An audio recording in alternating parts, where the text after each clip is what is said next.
تاریخ میں کچھ واقعات ایسے ہوتے ہیں جو پلک جھپکتے میں دنیا کا دھارا ہی بدل دیتے ہیں۔ 1967 کی 6 روزہ جنگ بالکل ایسا ہی ایک واقعہ تھا، ایک ایسا تنازع جس نے مشرق وسطی کو ہمیشہ کے لیے بدل کر رکھ دیا۔ تو آئیے دیکھتے ہیں کہ یہ سب کچھ ہوا کیسے اور اس کے اثرات آج تک کیوں محسوس کیے جاتے ہیں۔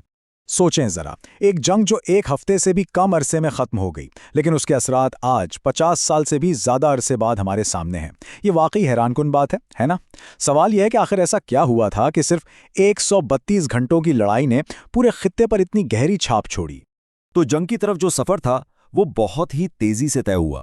مئی 1967 میں واقعات ایک کے بعد ایک ایسے پیش آئے کہ سب کچھ ہاتھ سے نکلتا گیا۔ دیکھیں، سوویت یونین کی طرف سے غلط انٹیلیجنس رپورٹ، پھر مصر کا اقوام متحدہ کی امن فوج کو سینائے سے نکلنے کا کہنا، اور پھر سب سے بڑھ کر آبنائے تیران کی ناکہ بندی جو اسرائیل کے لیے زندگی اور موت کا مسئلہ تھی۔ بس ایک کے بعد ایک قدم اٹھایا گیا اور حالات ایسے بن گئے کہ واپسی کا کوئی راستہ ہی نہیں بچا تھا۔ اچھا، اب ذرا طاقت کے توازن پر ایک نظر ڈالتے ہیں۔ یہ اعداد و شمار دیکھ کر اندازہ ہوگا کہ صورتحال کتنی نازک تھی۔ عرب اتحاد کے پاس تقریباً 2.5 لاکھ فوجی، 2,500 ٹینکس اور تقریباً 1,000 طیارے تھے۔ دوسری طرف اسرائیل کے پاس صرف 1 لاکھ فوجی، 800 ٹینکس اور 300 طیارے، یعنی کاغذ پر تو مقابلہ بالکل یک طرفہ نظر آ رہا تھا۔ اسرائیل کے لیے یہ ایک بہت بڑا چیلنج تھا اور داؤ پر سب کچھ لگا ہوا تھا۔ تو جب تعداد اتنی کم ہو تو کیا کیا جاتا ہے؟ کچھ ایسا جس کی کسی کو توقع نہ ہو۔ اسرائیل نے بھی یہی کیا۔ اس نے ایک ایسا جرأت مندانہ اور کہنا چاہیے کہ فیصلہ کن منصوبہ بنایا جس نے جنگ کا رخ ہی موڑ دیا۔ یہ تھا وہ پہلا حملہ، وہ پہلی ضرب جسے آپریشن فوکس کے نام سے جانا جاتا ہے۔ یہ کوئی عام حملہ نہیں تھا، نہیں، یہ ایک ماسٹر پلان تھا۔ ہر چیز کو بڑی باریکی سے پلان کیا گیا تھا۔ پہلا قدم، دھوکہ۔ میڈیا میں یہ خبریں چلائی گئیں کہ فوجی تو چھٹیوں پر ہیں، ماحول بالکل پرسکون ہے۔ دوسرا قدم، سابوتاج۔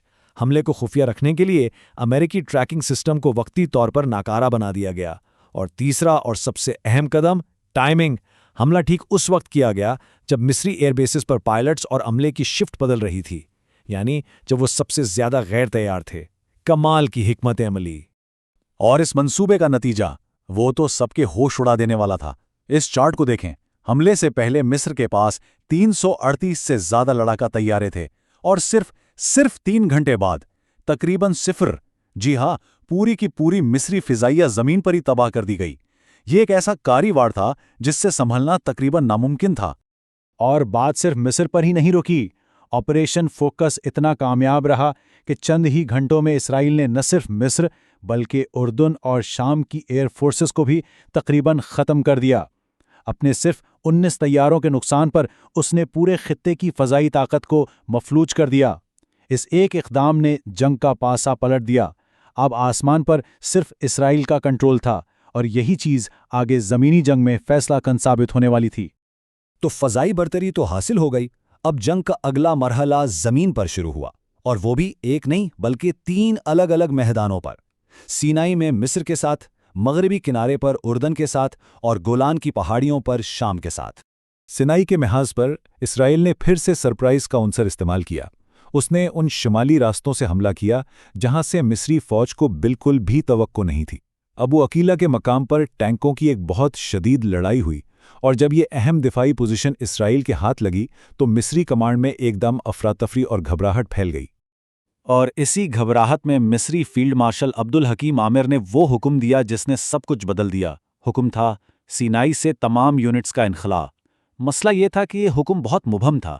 اس میں یہ نہیں بتایا گیا تھا کہ پیچھے کیسے ہٹنا ہے، کس راستے سے، کس ترتیب سے۔ نتیجہ، ایک منظم دفاع ایک بھگدڑ میں بدل گیا۔ ہر کوئی اپنی جان بچانے کے لیے بھاگ رہا تھا، اور اس بھگدڑ کے انسانی قیمت بہت زیادہ تھی۔ جب مصری فوجی بے ترتیبی سے پیچھے ہٹ رہے تھے تو اسرائیلی فوج نے سینائی کے اہم دروں پر قبضہ کر کے ان کا راستہ روک لیا۔ وہ بری طرح پھنس گئے، اور صرف ایک ہی دن میں تقریباً 10,000 مصری فوجی اپنی جان سے ہاتھ دھو بیٹھے۔ یہ ایک بہت بڑی تباہی تھی۔ اچھا، اب آتے ہیں اردن کے محاذ پر۔ یہاں ایک بہت بڑی غلط فہمی نے کردار ادا کیا۔ مصر کی طرف سے اردن کو یہ باور کرایا گیا کہ عرب یہ جنگ جیت رہے ہیں۔ اس غلط اطلاع پر بھروسہ کرتے ہوئے اردن نے مغربی یروشلم پر گولہ باری شروع کر دی۔ یہ ایک بہت بڑی غلطی ثابت ہوئی، کیونکہ جواب میں اسرائیلی افواج نے نہ صرف مشرقی یروشلم کو گھیرے میں لے لیا، بلکہ 7 جون تک پرانے شہر، نابلس اور بیت لحم جیسے اہم علاقوں پر بھی قبضہ کر لیا۔ لیکن یہ سمجھنا ضروری ہے کہ یہ کامیابیاں آسانی سے نہیں ملی۔ یروشلم میں ایمونیشن ہل کی لڑائی اس کی ایک مثال ہے۔ یہ لڑائی اتنی شدید تھی کہ اس پوزیشن پر قبضہ کرتے کرتے اسرائیل کے تقریباً تمام حملہ آور آفیسرز مارے گئے، صرف 2 بچے۔ اس سے اندازہ ہوتا ہے کہ ہر قدم پر کتنی بھاری قیمت ادا کی جا رہی تھی۔ اور پھر تھا آخری محاذ، شام کے خلاف گولان کی پہاڑیوں پر۔ یہ شاید سب سے مشکل محاذ تھا۔ سوچیں، آپ نیچے سے اوپر کی طرف حملہ کر رہے ہیں اور دشمن اونچائی پر مضبوط مورچوں میں بیٹھا ہے۔ یہ پہاڑیاں اسٹریٹجک لحاظ سے بہت اہم تھیں، کیونکہ یہاں سے شام شمالی اسرائیل پر آسانی سے گولہ باری کرتا تھا۔ بہت مشکل اور شدید لڑائی کے بعد 9 جون تک اسرائیلی فوج اس سطح مرتفع تک پہنچنے میں کامیاب ہو گئی۔ اور پھر لڑائی ختم ہوئی۔ صرف 6 دنوں کے بعد جب دھول بیٹھی تو مشرق وسطیٰ کا نقشہ ہی بدل چکا تھا۔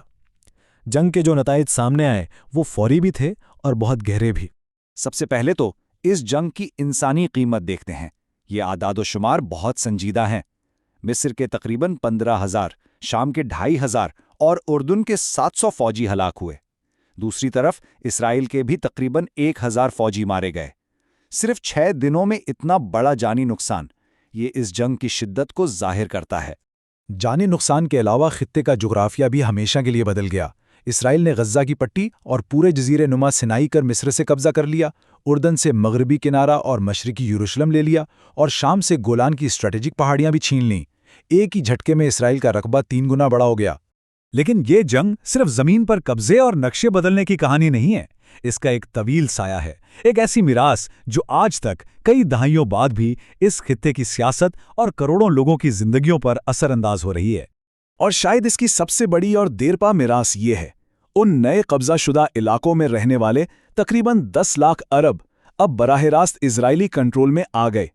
اس ایک تبدیلی نے ایک ایسی پیچیدہ صورتحال کو جنم دیا جو آج بھی اسرائیلی فلسطینی تنازع کی جڑ ہے اور اس کا مرکزی نقطہ ہے۔ تو آخر میں سوال یہ پیدا ہوتا ہے کہ اسرائیل کو اتنی فیصلہ کن فتح کیسے ملی؟ یہ کوئی اتفاق نہیں تھا۔ اس کے پیچھے بہتر فوجی قیادت، بہترین تیاری اور سب سے اہم وہ کمال کی انٹیلیجنس تھی جس نے ہر میدان پر اسرائیل کو ایک قدم آگے رکھا۔ اور یہیں آ کر ہم ایک بہت بڑے سوال پر رک جاتے ہیں۔